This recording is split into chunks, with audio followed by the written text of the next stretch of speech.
सीता सखियों के सहित जो है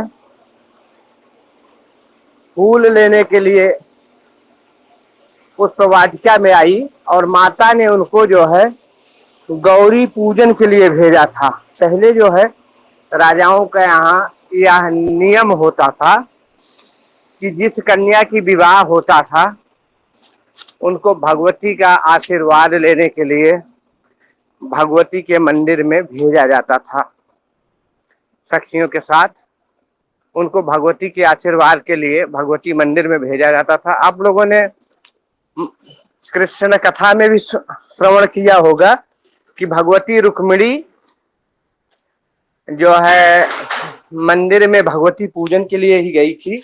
उसी समय भगवान श्री कृष्ण ने उनका हरण कर लिया था। हाँ, तो ये उनकी परंपरा होती थी पहले के समय में। आज भी कुछ परिवारों में ऐसा होता है, या हम लोग ब्राह्मण वर्ण जो होता क्या, जब पूजन इत्यादि कराते हैं शादी इत्यादि में, इसीलिए गौरी गणेश का पूजन सबसे पहले कराते हैं, क्योंकि गौरी पूजन शादी के लिए भगवती का आशीर्वाद लेना बहुत जरूरी होता है। इसलिए हम लोग सबसे पहले जब भी शादी विवाह तिलक वरच्छा या जो भी संस्कार कराते हैं उस समय जो है ना पहले गौर गणेश का पूजन करते हैं। तो उसी क्रम में भगवती सीता जी माता जी ने उनको भेजा था और गौरी पूजन के लिए गई थी और इधर से राम लक्ष्मण पुष्प वाटिका में प्रवेश किए थे। तो जब उनको देखा रामचंद्र जी को, तो राम देखे सिया का, गोस्वामी तुलसीदास जी ने एक दोहा कहते हैं कि लता भवन ते प्रगट भय ते ही अवसर दो भाई। कि लताएं चारों तरफ, क्योंकि फुलवारी में चारों तरफ लताएं थी और उसी लताओं के बीच में भगवान राम जो है एकाएक प्रवेश किया कि ऐसा लगा कि मानो जो है, ऐसा लगा उस समय कि मानो जो है लताओं के मध्य में कोई चंद्रमा निकल आया हो, कोई सूर्य निकल आया हो। कि लता भवन्ते प्रगट भय ते ही अवसर दो भाव। अब वहां भगवती सीता के नेत्र और राम के नेत्र चार हो गए। जन्म जन्मांतर का साथ भगवती सीता का रामचंद्र के आंखों से नेत्र जैसे चार होते हैं। भगवती एकटक देखती रहती हैं, भगवान राम भी एकटक देखते ही रह जाते हैं। लेकिन उसी समय भगवान को एकाएक ज्ञान आया कि हम पृथ्वी पे लीला के लिए आए हैं। और भगवती को भी जब ऐसा आभास हो गया कि हम भले ही पूर्व में पति पत्नी हैं, विष्णु प्रिया हैं, सिया हैं, लेकिन इस जन्म में हम लीला के लिए आए हैं। हम लीला के लिए आए हैं और उस लीला के लिए यहाँ एक लाज, एक मान, एक मर्यादा की जो की सीमा होती है। तो सीता जी जो है अपनी नजरों को झुका लेती है और रामचंद्र जी आगे जाते हैं। लक्ष्मण को कहते हैं कि हे भैया बड़ा यचंभा है, सारा उपवन झंखार उठा, चकई चकवा आनंद हुए, भ्रमरों का दल गुंजार उठा। बोला भैया इस समय बड़ा चंभा है और इनके पगनूपुरों की आवाज आज जब सुनाई दे रही तो स्वयमित शांत मेरा स्वभाव, रह रह कर आज मचलता है। मतलब मेरा हमेशा शांत स्वभाव आज उदंड हो रहा है। जिस मन ने सदा नारियों को मां बहन बराबर समझा है उसकी आज दशा क्या है। इतना कह करके रामचंद्र जी कहते हैं कि लेकिन यह अपना धर्म नहीं, जो देखे सुंदर कन्या को, हे भ्रात यहाँ से शीघ्र चलो, हो रही बेर गुरु पूजा की। हे लक्ष्मण, यह अपना धर्म नहीं होता कि हम लोग सुंदर कन्याओं को देखें, तो इसलिए जो है अब हम लोगों को यहाँ से शीघ्र ही चलना चाहिए, गुरु जी के पास चलना चाहिए। और इतना कह के रामचंद्र जी उधर चल देते हैं गुरु जी के पास। इधर सीता जी की मन में बहुरी गौरी कर ध्यान करहु, भूप किशोर देख किन। गौरी को बार बार ध्यान दे रहे हैं, लेकिन भगवती सीता को जो है बार बार उन्हीं दोनों जो है रामचंद्र जी और लक्ष्मण जी के चेहरा याद आ रही है। बार बार राम और लक्ष्मण को ही देख रही है और मन में उत्कंठा है, भगवती की पूजन कर रही हैं। भगवती की पूजन करते करते करते, जय जगत भवानी जग जननी, गज बदन खडानन की माता, शंकर मुख चंद्र चकोर गौरी, गिरिराज किशोरी बरदाता। तुम शिव की अर्धांगिनी सदा, घट घट की जानन हारी हो, घट घट की जानन हारी हो। मैं मन इच्छा किस तरह कहूँ, कहने में लज्जा भारी है। मैं मन इच्छा किस तरह कहूँ, कहने में लज्जा भारी है। बोलते माँ, आप तो घट घट की जानती हो, आपसे क्या छिपाऊं, आप तो सब जानती हो। मैं मन इच्छा किस तरह कहूँ, यहाँ पे हमारे पास सखियां भी है, बहुत सारे लोग हैं, इनके सामने हम अपने मन की इच्छा क्या कहूँ। आप तो सब कुछ जानती हो, मैं मन इच्छा किस तरह कहूँ, कहने में लज्जा भारी है। भगवती सीता के मन में अधिक उत्साह, अधिक स्नेह जानकर गौरी माता ने आशीर्वाद दिया कि हे सीता, कुछ संदेह नहीं, सच्ची कामना तुम्हारी है। नारद का वचन सदा सच्चा, सच्ची आशीष हमारी है। नारद का वचन सदा सच्चा, सच्ची आशीष हमारी है। ऐसी का इसमें कोई संदेह नहीं है, आपकी कामना सच्ची है और नारद जी का वचन हमेशा सच होगा, यह हमें आशीर्वाद है। वो भी तुमको अपनाते हैं, तुम भी उनको अपनाओगी, तुम भी उनको अपनाओगी, इसमें संदेह नहीं सीता, मन इच्छा बर तुम पाओगी। बोलते सीता, वो राम लला भी तुम्हें अपनाते हैं, मन से हृदय से अपनाते हैं और तुम भी उनको अपनाती हो, इसमें संदेह नहीं। मन इच्छित वर आपको मिलेगा, मन वांछित फल मिलेगा, इसमें संदेह नहीं सीता, मन इच्छा वर तू पाएगी। गोस्वामी तुलसीदास जी इसी चीज को कहते हैं कि सुन सियसाते आशीष हमारी, पूजहि मन का मना तुम्हारी।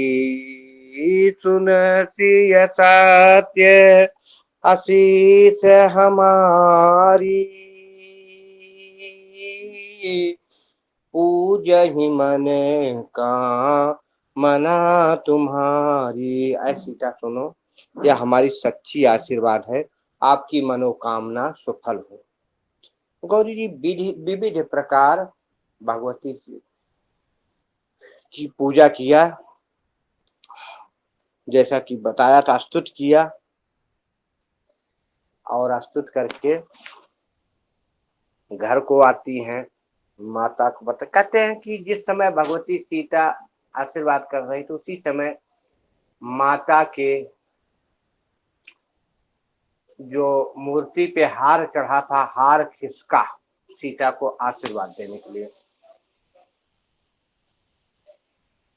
सीता को आशीर्वाद देने के लिए हाँ तीन उतार रहे हो, बैठ रहे हैं 2-2 मिनट पर।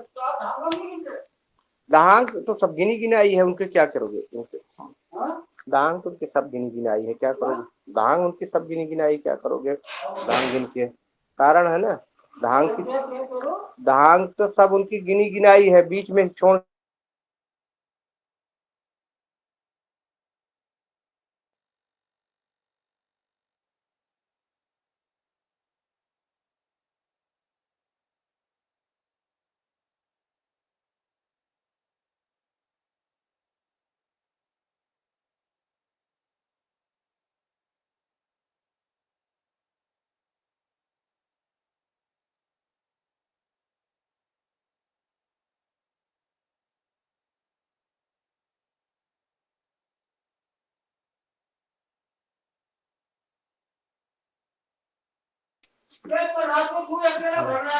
अब उसके बाद भगवती सीता का जो है ना, भगवती सीता जब यहाँ आती है तो बार बार उनके मन में भगवान के प्रति भगवान राम का स्नेह है। तो उस समय जब माला खसका तो भगवती सीता को आशीर्वाद देना चाहती हैं। आशीर्वाद जब देना चाहती हैं कि आशीर्वाद मैं दूं उनको, तो माला खसकता है। उसी समय खसी माल मूरत मुस्कानी, मूर्ति से जो माला खसकती है और मूर्ति हंसने लगती है, मुस्काने लगती है। क्यों मुस्काने लगती है? इसलिए कि भगवान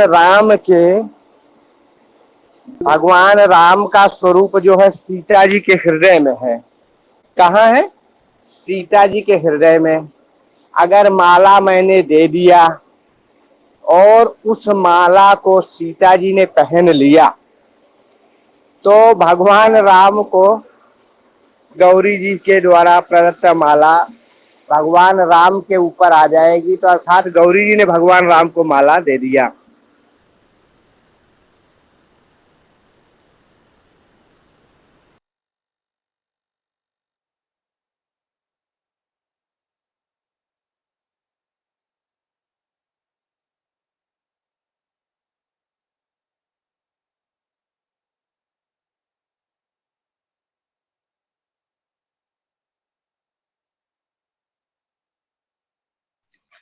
गुरुजी आपकी माइक म्यूट हो गई है।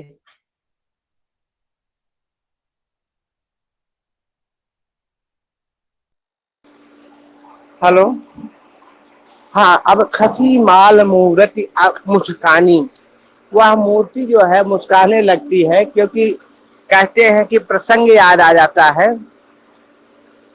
प्रसंग याद आ जाता है कि रामचंद्र जी के स्वरूप को जो है ना, गौरी जी सोच रही कहीं ऐसा न हो कि यह माला भगवान, क्योंकि भगवान का वास कहाँ है? सीता जी के हृदय में। अगर इस माला को मैं सीता जी को पहना देती हूँ तो सीता जी के हृदय में भगवान है, तो वह माला राम को पहना दूंगा, वह वरमाला हो जाएगी। तो इसलिए उनके मन में हंसी आ गई कि वह वरमाला हो जाएगी। तो अर्थात भगवान का इतना सुंदर स्वरूप है, इतना सुंदर स्वरूप है कि ऋषि मुनि साधु संत और यहाँ तक तो कहते हैं कि भगवान के स्वरूप को तो निशाचर लोग भी देख के मोहित हो जाते हैं। यहाँ तो भगवान की अनुपम छटा को देख करके भगवती के मन में भी आया कि हम सीता जी को इस माला को पहना दूं। लेकिन एकाएक उनके मन में आया कि भगवती सीता के हृदय में राम ही है। अगर इस माला को पहना दी तो राम को माला पहनाने का मतलब, यह वरमाला राम को पहनाने का मतलब अर्थ कुछ गलत हो जाएगा, इसलिए मुस्काने लगी। गोस्वामी तुलसीदास ने कहा था खसी माल मूर्ति मुस्कानी।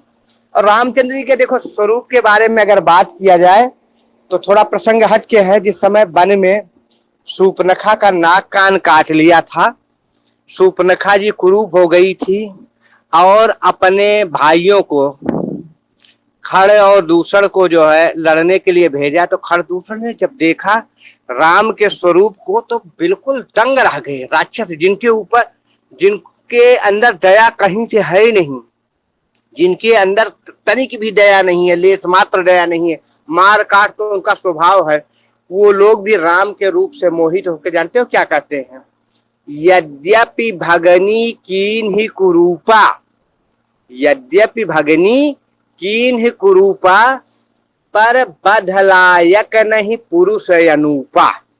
लेकिन ये पुरुष जो है बधलायक नहीं है, ये तो अनुपम कृत्य है, ब्रह्मा जी के अनुपम कृत्य है। पर बध लायक नहीं पुरुष है अनूपा, इतने सुंदर पुरुष है कि ये बध के लायक नहीं है। उन्होंने कहा समझौता कर लो। तो कहने का मतलब इतनी सुंदर, जो दुश्मनी के लिए, जिसकी बहन का नाक कान काट दिया है, जो हमेशा पैर भावना से मारने के लिए भगवान के पास आया है, वह भी उनके स्वरूप से मोहित हो रहा है। तो भगवती पार्वती का स्वरूप एक नारी का ही है। और आप कहते हैं कि वहां के जो भगवान राम के स्वरूप थे, जनकपुर की नारियां थी, ये सब भगवान राम के प्रेम से इतनी प्रभावित हुए, कितने प्रभावित हुए कि अगले जन्म में जब कृष्ण अवतार हुआ तो सभी यही गोपिकाएं बन के आई थी। ये सभी गोपिकाएं बन के आए थे। बड़े बड़े जो जंगल के ऋषि मुनि थे, तपस्वी थे, जनकपुर की नारियां थी, ये सभी अगले जन्म में गोपिका बन के आए थी, ऐसा वर्णन है। यहाँ भगवान के अनुपम स्वरूप को देख करके खसी माल मूर्ति मुस्कानी, कि माला तो खसकी लेकिन भगवती सीता वहीं मुस्काने लगी, फिर सीता जी को नहीं पहनाया। इस प्रकार से भगवती सीता के स्वरूप की जो है वंदना करके मन ही मन भगवान राम को प्रणाम किया। भगवती पार्वती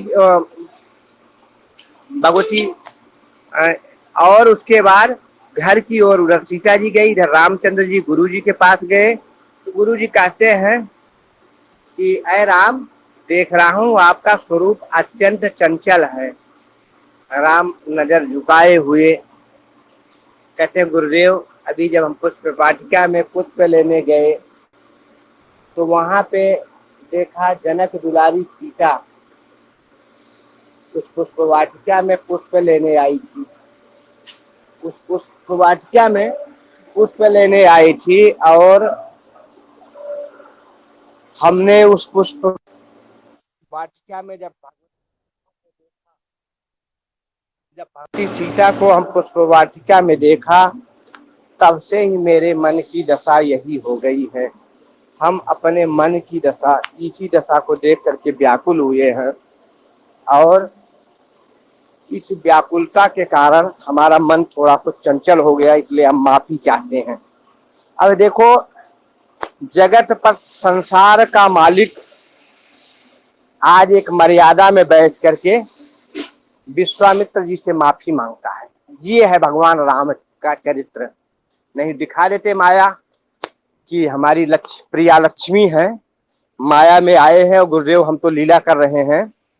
आज के उसमें होता ना, हम आप अगर कहीं थोड़ा सा प्रभाव होता है तो गुरु हैं, उपरहित हैं, तो थोड़ी बात होती तो थोड़ा सा हम दिखा देते हमारे पास ये पावर है, हमारे पास ये पावर है। गुरुजी आप क्या समझते हो? अगर थोड़ा सा कुछ ज्ञान है तो लोग अपने उपरहित पंडित को भी जो है अपने ज्ञान से थोड़ा नीचा दिखाने की कोशिश करते हैं। लेकिन वहां भगवान राम की मर्यादा देखो, नीची नजरों से बताते हैं। विश्वामित्र जी कहते हैं कि राम, प्रभु बढ़ाई देंगे। इतना कह के रात्रि विश्राम करते हैं। सुबह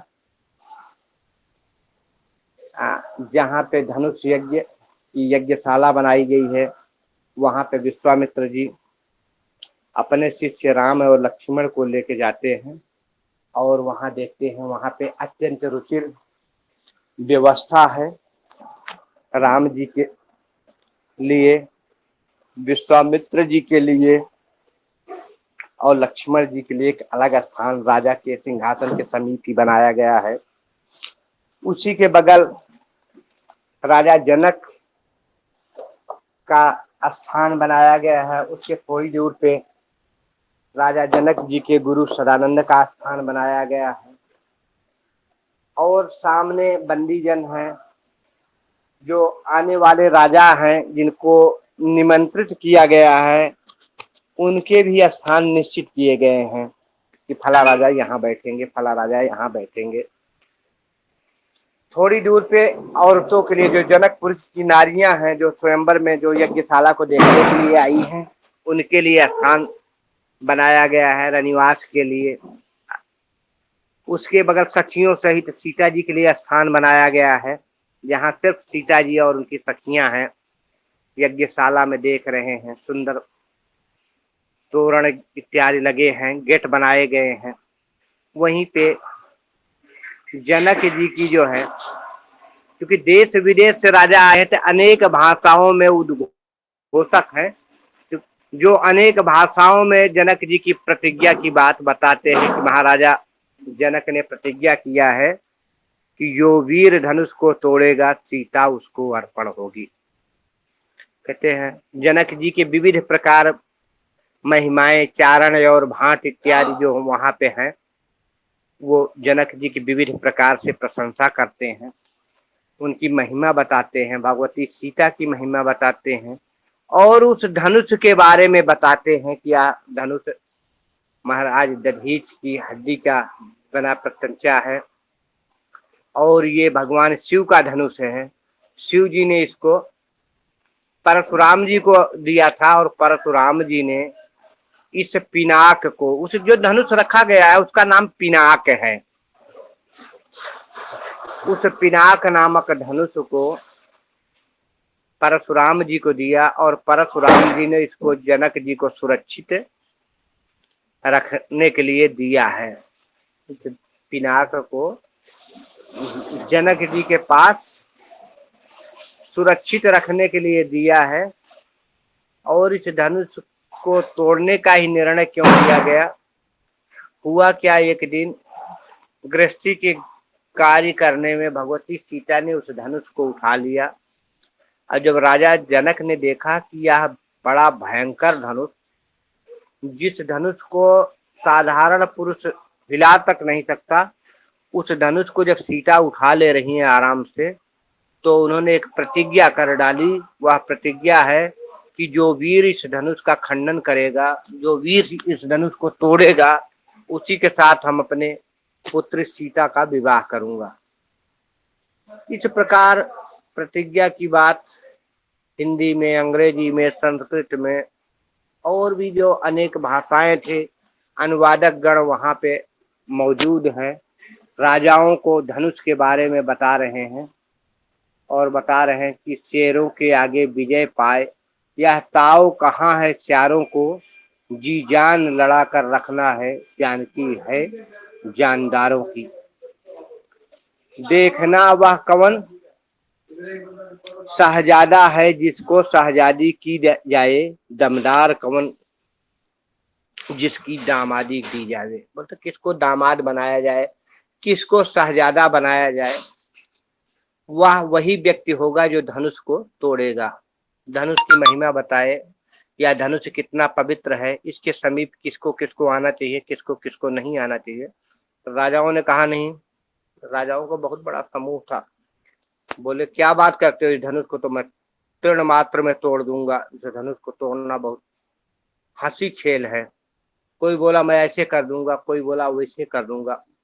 इसी प्रकार के जो वहां पे दुष्ट राजा थे, प्रतापी राजा थे, लोगों को परास्त करते थे, वो अपने बल और उसकी प्रशंसा करने लगे। उसी समय सब कुछ साधु स्वरूप राजा थे, बोले कि आप लोग नहीं समझ रहे, वैसी धनुष नहीं जिस जैसी धनुष को सोच रहे हो, ये भगवान शिव की धनुष है, इसको तोड़ना क्या, इसको हिला भी नहीं सकोगे, ये भगवान परशुराम ने दिया है, इसको साधारण धनुष मत समझो। राजा लोग बिगड़ गए, तू कायर है, तुम्हारी भुजाओं में बल नहीं, इस प्रकार से बकवासें करते हो। मेरे सम्मुख विजय पाए, यह ताव कहाँ है चारों को, जी जान लड़ा के रखना है, जानकी है जानदारों को। इस प्रकार से राजा लोग लड़ने लगे, शोर मचाने लगे, और उल्टा सीधी बात, जो साधु स्वरूप थे, जो राजा जानते थे धनुष की महिमा, उनको कायर उल्टे सीधे बात कहने लगे। उनमें बाहत छिड़ गई, और जब बाहत छिड़ गई तो राजा जनक जी दोनों को शांत कराते, भाई ऐसा है कि लड़ो मत, धनुष तोड़ो। अगर हमने तो कहा है जो धनुष तोड़ेगा उसको सीता जी मिलेंगे, तो आप लोग अपनी अपनी जो है बहादुरी दिखाना। साधु राजा बोल रहे तोड़ ही नहीं पाएंगे, इनके अंदर क्या क्षमता है, ये हमेशा मद्यपान करते हैं, वैश्यावृत्ति करते हैं, रोज लोगों के बहन बेटियां देखते हैं, धनुष है, इस धनुष के समीप भी नहीं जा सकते, ये शंकर जी के धनुष है, परशुराम जी के धनुष, ये कैसे तोड़ लेंगे। बोल रहे मैं क्यों नहीं तोड़ पाऊं, मेरे अंदर बल है, मैंने फला को पराजित किया है, मैंने ऐसे किया है, मैंने वैसे किया है। इस प्रकार से जब मतभेद हो रहा, राजा जनक जी बार बार समझा रहे हैं भैया अपनी अपनी बारी का इंतजार करो, और जो है जब आपकी बारी आएगी तो धनुष तोड़ लेना। कोई बोला अगर कहे पहले से टूट गया, कोई तोड़ दिया तो मैं क्या करूंगा, हमारी तो बारी ही नहीं आएगी, इतने सारे राजा आप बुला लिए हो। लेकिन एक बात ध्यान दो, अगर कोई दूसरा तोड़ लिया, कोई दूसरा धनुष तोड़ लिया, तो हम उसको जो है हम उसको मार डालेंगे। बोले अगर कोई दूसरा धनुष तोड़ लिया तो उसको हम मार डालेंगे, और अभी तक जो निर्णय धनुष पे था वह धनुष पे नहीं हो जाएगा, वह निर्णय तलवारों पे हो जाएगा। इस प्रकार से बहुत सारी कोरी बकवास राजा लोग करने लगे।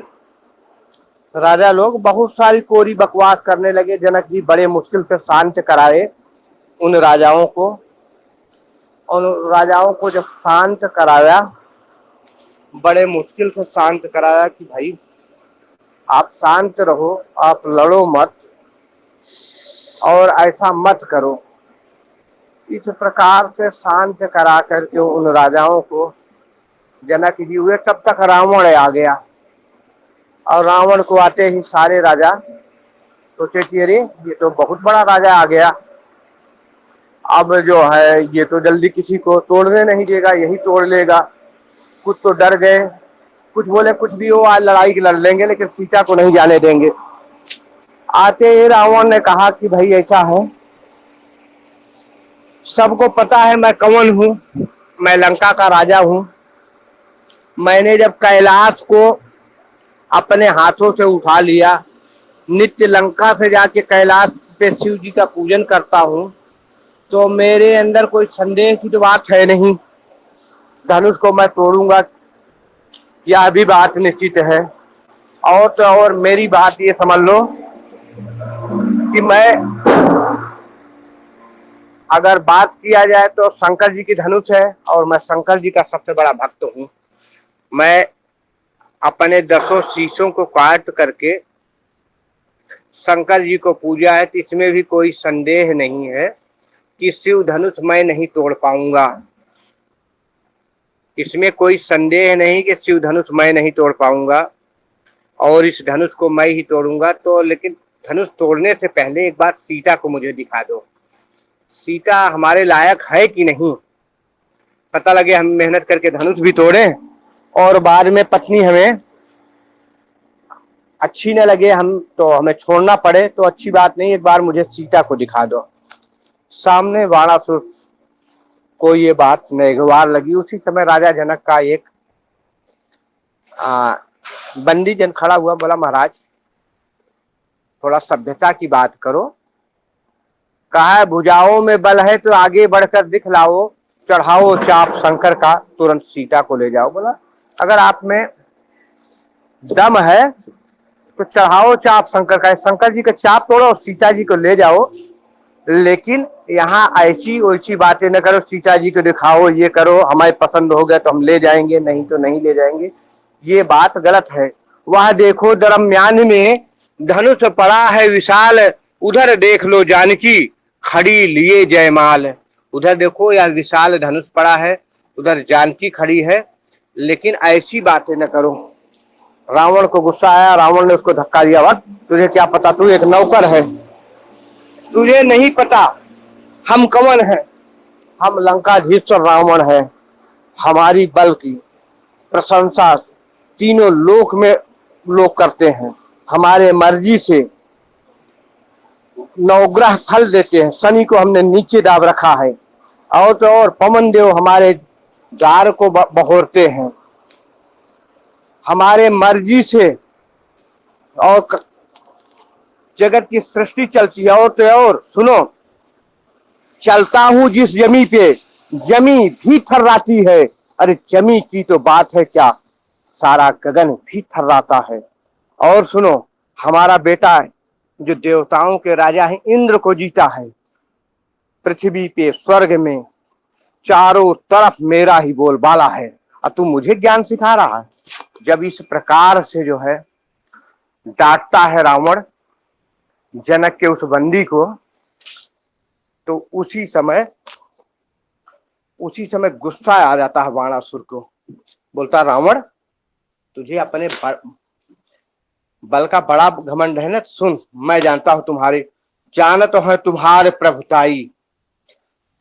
समर में बाल से जब लड़ाई हुआ तो बाल ने तुम्हें 6 महीने तक अपने कांख में दाब लिया, और जब छूटे तो तुम जो है भागे, सहसा बाहु ने तुम्हें पराजित किया, और तुम बल की घमंड देते हो कि हम अपने 10 सिर को शंकर जी को जो है काट के प्रसन्न किया है, कैलाश को उठा लिया। तो सुनो, जलते पतंग दीपक पर हैं, गदहे बहु बोझ उठाते हैं, अब बतला तू ही मूर्ख क्या इनको वीर कहते हैं।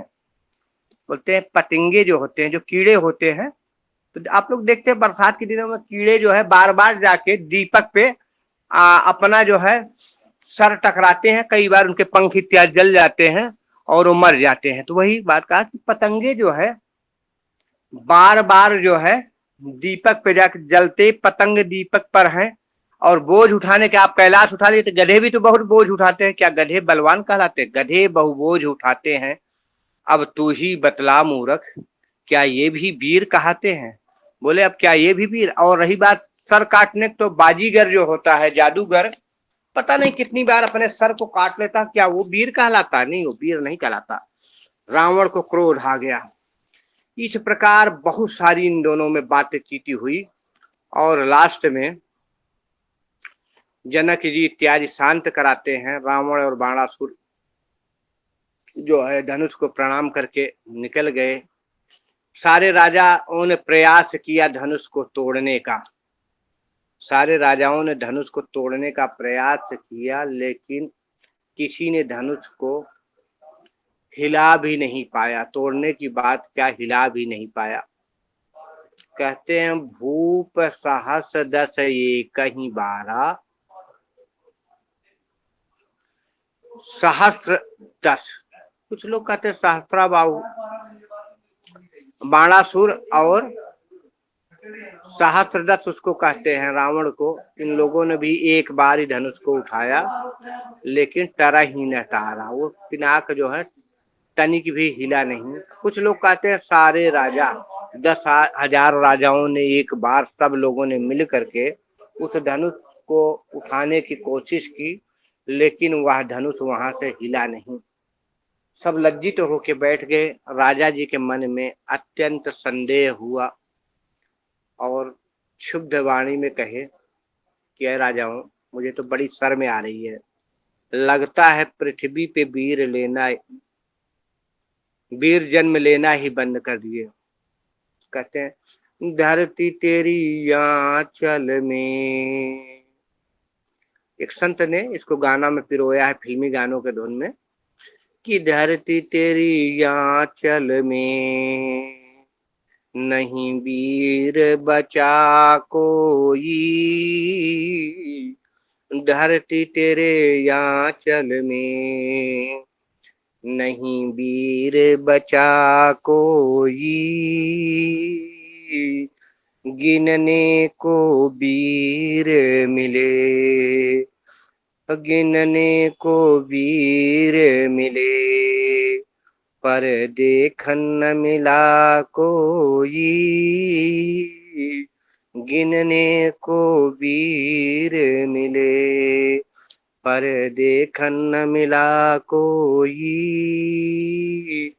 और जनक जी कहते हैं, अगर मैं प्रतिज्ञा अपनी तोड़ दूं, यदि प्रण मैं तोड़ूं तो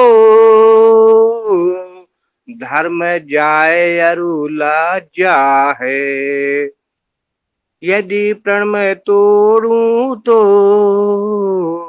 धर्म जाए अरुला जाहे, पुत्री कुंवारी रहे, पुत्री कुंवारी रहे, क्या करे बस क्या है।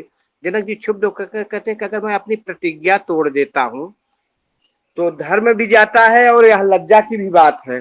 अब पुत्री अगर कुमारी रह जाती है, हमारी पुत्री कुमारी रह जाती तो इसमें हमारा कोई बस भी नहीं है। और जनक जी क्षुब्ध होकर एक शब्द कहते हैं कि हे दीप दीप के राजा गण,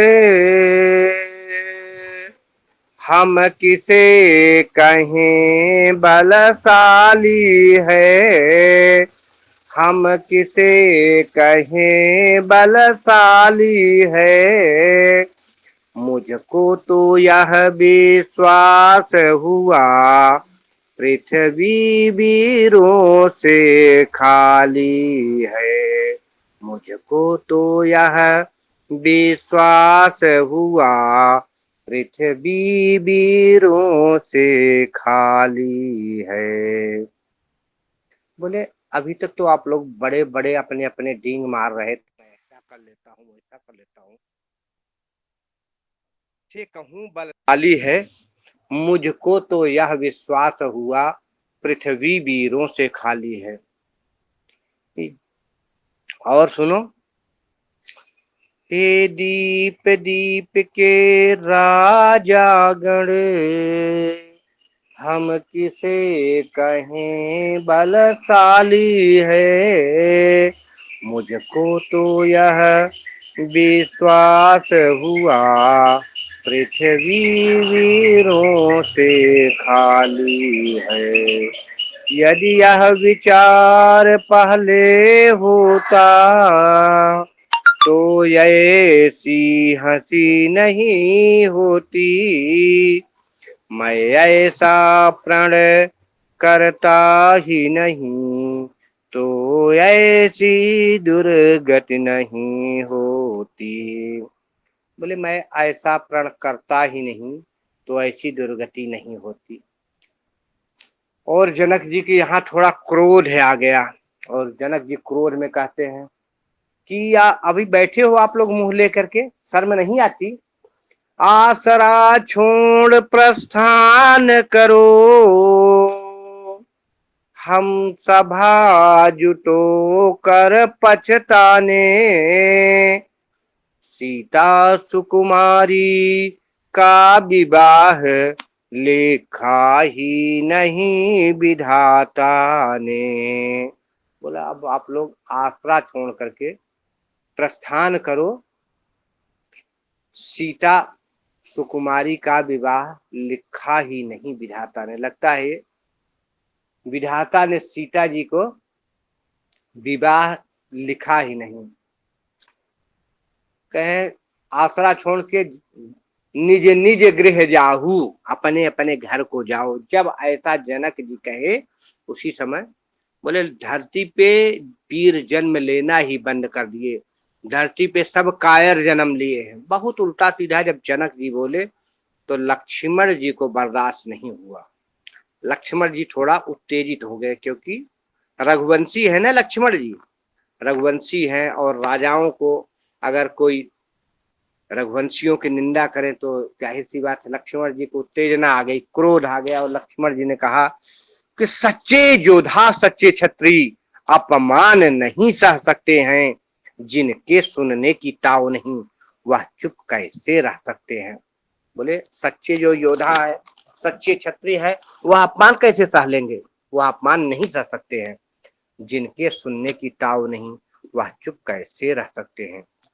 रघुवंशी राम के होते ही अनुचित वाणी कह डाली है, यह शब्द हृदय में चुभते हैं, पृथ्वी वीरों से खाली है। बोले महाराज, हमारे स्वामी रामचंद्र जी यहाँ बैठे हैं, उनके सामने आपने अनुचित कहा है। क्या कहा है? रघुवंशी राम के होते ही अनुचित वाणी कह डाली है, यह शब्द हृदय में चुभते हैं, पृथ्वी वीरों से खाली। पृथ्वी वीरों से खाली है। सुनो, अभिमान त्याग कर कहता हूं, रामचंद्र जी की तरफ मुख करके लक्ष्मण जी कहते कि मैं अभिमान नहीं, सब कुछ है जो कुछ है आपके ही प्रताप है। अभिमान त्याग कर कहता हूं, यदि हुक्म आपकी पाऊं मैं, आपकी पाऊं मैं मतलब भगवान रामचंद्र जी का हुक्म पा जाऊं, भगवान रामचंद्र जी की आज्ञा पा जाऊं, तो यह अभिमान त्याग कर कहता हूं, यदि हुक्म आपकी पाऊं मैं, यह सड़ा धनुष तो चीज है क्या, सारा ब्रह्मांड उठाऊं मैं। जल को थल, थल को जल कर दोनों उतार सितारे को, खुरमे की तरह पीस डालूं पृथ्वी और पहाड़ों को। बोले महाराज, क्योंकि शेषा अवतार है ना, लक्ष्मण का शेषा अवतार है कि थोड़ा सा कहते हैं कि शेष जी जब करवट बदलते हैं तो भूकंप आ जाता है, तो वही कह रहे हैं कि बोले खुरमे की तरह पीस डालूं पृथ्वी और पहाड़ों को, फिर धनुष पुराना सड़ा गला, न चीज कुछ गिनती में, ले सैकड़ों कोसों तक दौड़ूं, इतना बल तो इस उंगली में। मैं इस धनुष को सैकड़ों कोसों तक लेके दौड़ सकता हूँ, इतना बल तो मेरे इस उंगली में है। रामचंद्र जी ने समझाया कि नहीं लक्ष्मण, ऐसा। विश्वामित्र जी खड़े हुए, बोले हे राजन धीरज धरो, कार्य सभी हो जाए, महादेव के धनुष को खंडेंगे रघुराय। बोले कि राजन, अब यहाँ विश्वामित्र ने राजन शब्द कहा है लक्ष्मण जी, महादेव के धनुष को रघुराय नाम से करेंगे।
गुरुजी अब नहीं आएंगे क्या?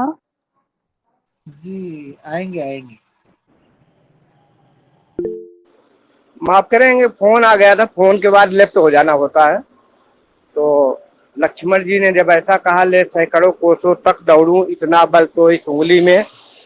और तो परस उन्होंने समझाया कि अरे राजन धीरज धरो, कार्य सभी हो जाए।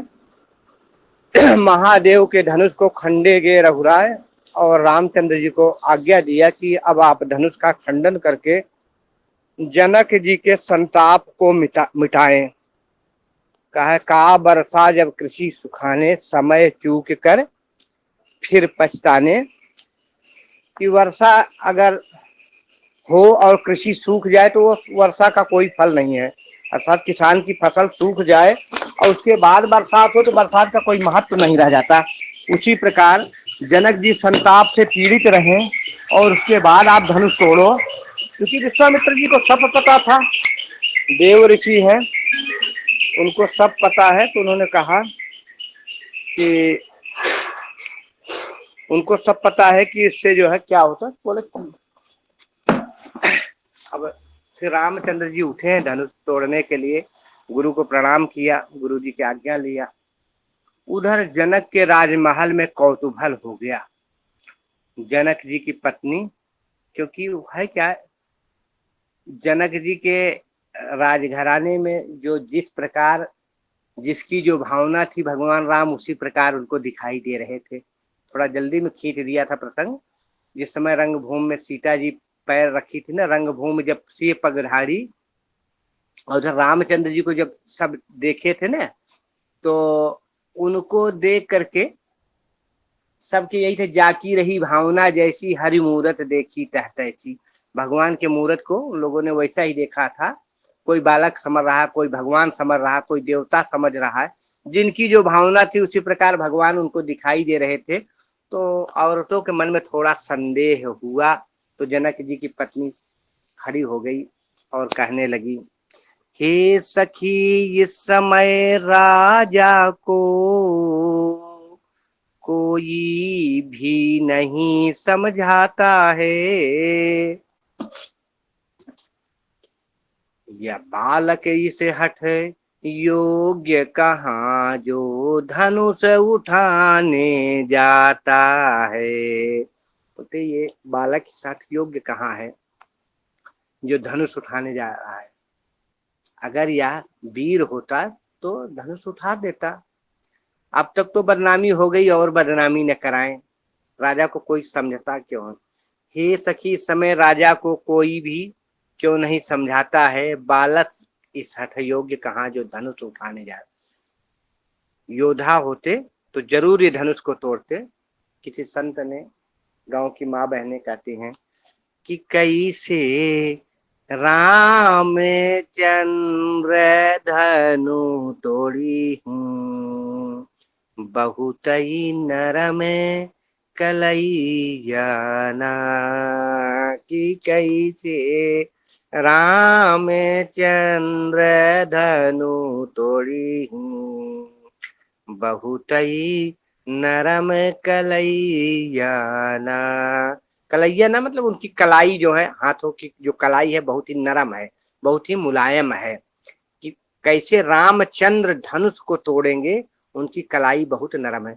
कि कैसे रामचंद्र धनु तोड़ी हूँ, बहुत ही नरम कलैया ना। योद्धा होते तो तोड़ते धनुहिया। बोलते अगर योद्धा होते तो इस धनुष को तोड़ते। हो सकता हमारी भाषा आप लोगों के समझ में न आए, वो गांव की महिलाएं गाती हैं। इस प्रकार उनके मन में संदेह हुआ। तो साथ में जो सखियां थी समझाती कि नहीं सखी, ऐसी बात नहीं है। छोटा देख करके मत करो।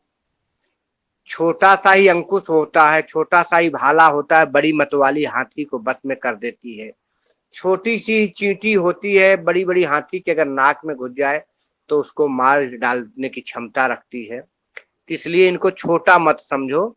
और ऐसे नहीं, ये तो परमपिता परमेश्वर हैं, ये भगवान हैं। और इनके बारे में जो सुना गया है, गौतम जी की नारी अहिल्या को इनके चरणों के रज से ही तर गई। जो पत्थर की पथरी बनी थी अहिल्या, वो नारी बन गई। गंगा जी तर गई। और तो और मारीच, सुबाह, ताड़ुका इत्यादि बड़े बड़े राक्षसों के दम्भ को दूर करने वाले, उनको मारने वाले, इनको साधारण मत समझो, ये बड़े वीर हैं। इस प्रकार से जो है बड़े बड़े तर्क दे के सखियां जो है उनको समझाती हैं। और भगवान राम आगे चल, उधर सीता जी मन ही मन भगवती के ध्यान देकर भगवान को का ध्यान देती हैं। और उधर श्री रामचंद्र जी देखते देखते सबके सामने एकाएक धनुष को उठा लिया। कोई देख पाया नहीं, देख पाया, फटाफट प्रत्यंचा को चढ़ाया। और वह इधर लक्ष्मण जी ने सोचा कैसा नो कि रामचंद्र जी धनुष को उठाने जा रहे हैं तो पृथ्वी न उठ जाए, तो उन्होंने प्रत्यंचा साधा और उन्होंने सारे दिग्गज जनों को सावधान कर दिया। तो सावधान हो, सावधान, दिग्गज जन सभी दिशाओं में।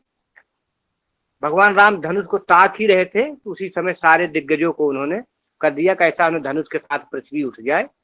और सारे दिग्गज जो थे सावधान हो गए और भगवान राम ने प्रत्यंचा को खींचा। कोई देख पाया, कोई नहीं देख पाया।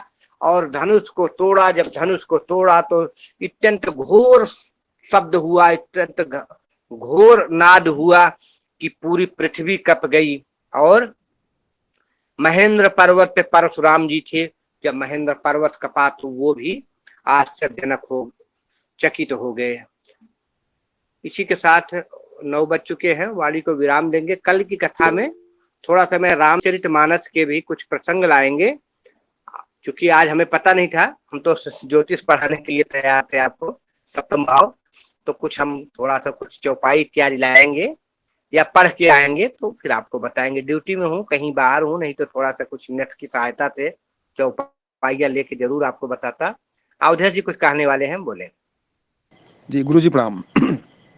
प्रणाम। जी जहाँ तक मुझे जानकारी थी कि धनुष जो 3 थे, एक राम जी के पास, एक अर्जुन के पास गांडीव, तो तीसरी धनुष किसके पास थी गुरु जी?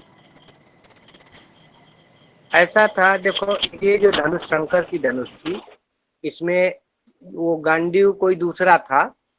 ये जो 3 धनुष थे ना, एक तो पिनाक था, दूसरा भगवान रामचंद्र के पास, तीसरा परशुराम। एक धनुष इसमें से बना था जो क्या कहते हैं, जिससे दधीच के ऊपर प्रत्यंचा चढ़ाई गई थी, वह धनुष भी थी। इस प्रकार दधीच की हड्डियों से धनुष बनी थी। और जो परशुराम जी के पास भी धनुष था, वो बड़ा गंभीर धनुष था। वो उसकी प्रत्यंचा सिर्फ विष्णु भगवान चढ़ा सकते थे। इसीलिए परशुराम जी, अभी आगे के प्रसंग में जब हम कल बोलेंगे कथा, तो उसमें यही बोलते हैं परशुराम जी कि राम रमापति कर धन लेहू। राम, अगर आप राम हो, रमापति, रमा माने लक्ष्मी जी के पति अर्थात भगवान विष्णु अगर आप ही हो, तो कर धनु लेहू। कर माने हाथ में, धनु माने धनुष, लेहू माने लो। राम रमापति, राम अगर आप राम हो, कौन राम?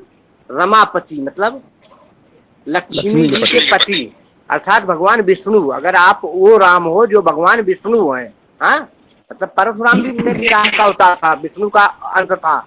लेकिन अगर राम रमापति हो, आप राम हो, लक्ष्मी के पति हो, तो कर धन लेहू। कर माने हाथ से, धनु माने धनुष, लेहू माने लो। अखंचत चाप, आप इस चाप की, इसकी धनुष की प्रत्यंचा चढ़ाओ। जो उसकी डोरी होती है ना, उसको चाप करते। हाँ, इसको प्रत्यंचा को चढ़ाओ। खंचत चाप, इसके चाप को खींचो। मिटत संदेह, मेरा संदेह मिट जाए, क्योंकि इसकी प्रत्यंचा और कोई नहीं खींच सकता, सिर्फ है विष्णु जी ही खींच सकते हैं। तो वही था, राम रमापति कर धन लेहू, खंचत चाप मिटत संदेहू। तो वैसे धनुष थे।